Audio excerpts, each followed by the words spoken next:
Yan mga kabiwan moto, iti-testing natin sa night shot ang ating GoPro Hero 11. Yes, naka Hero 11 na tayo mga kabiwan moto. Nag-upgrade tayo dahil yung ating ginagamit na Hero 5 is bumigay na. Ay nabasa siya nung nag-swimming kami. Kailangan kong bumili ng GoPro. Actually GoPro lang na Hero 7 or Hero 8.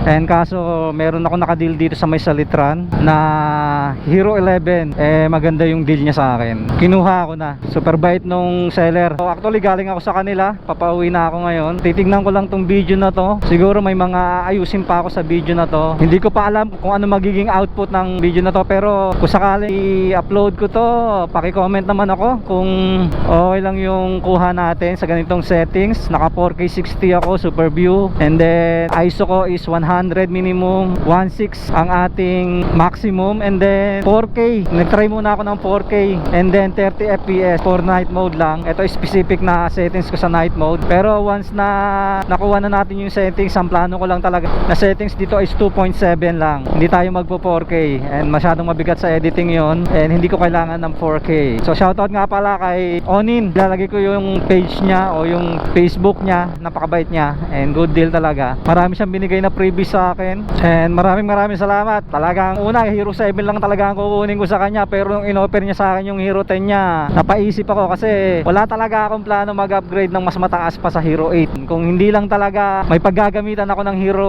o ng GoPro, kasi aalis kami sa susunod na mga araw, kailangan ko ng GoPro dahil wala na tayong ginagamit na GoPro. Naghanap ako dito lang malapit sa Dasma lang. May order na sana ako, kaso ang problema 8 days pa, hindi aabot, hindi talaga aabot. So hindi aabot dun sa aming event o dun sa aming pupuntahan, kaya naghanap ako ng mas malapit. Buti goods yung items, goods yung ka-trans ako.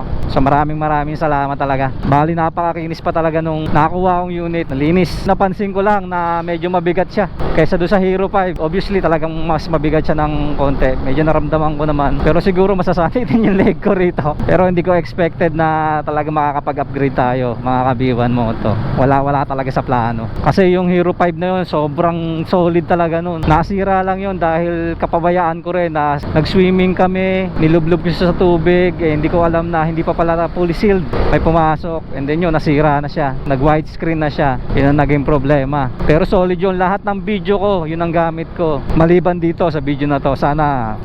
Talagang alam ko sobrang upgrade to, and sobrang napakaganda ng video na ito, dahil yung sa Hero 5 lang, sa tamang settings lang, solid na yun. Grabe talaga yun.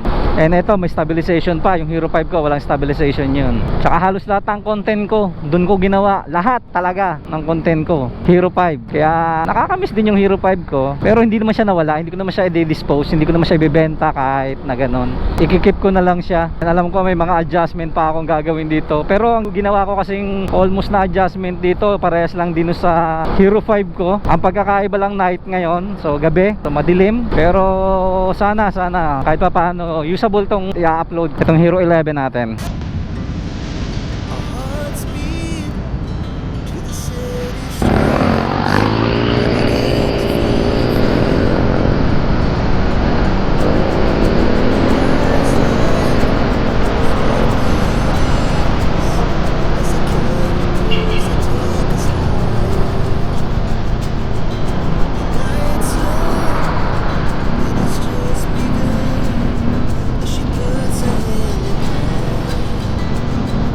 Pero gagawa tayo ng separate video nito para dun sa ating pang-umagang video. Yung kumbaga yung pag-umaga magbi-video rin tayo, gagawa tayo ng separate video noon. And papakita ko sa inyo kung ano yung deal na nakuha ko.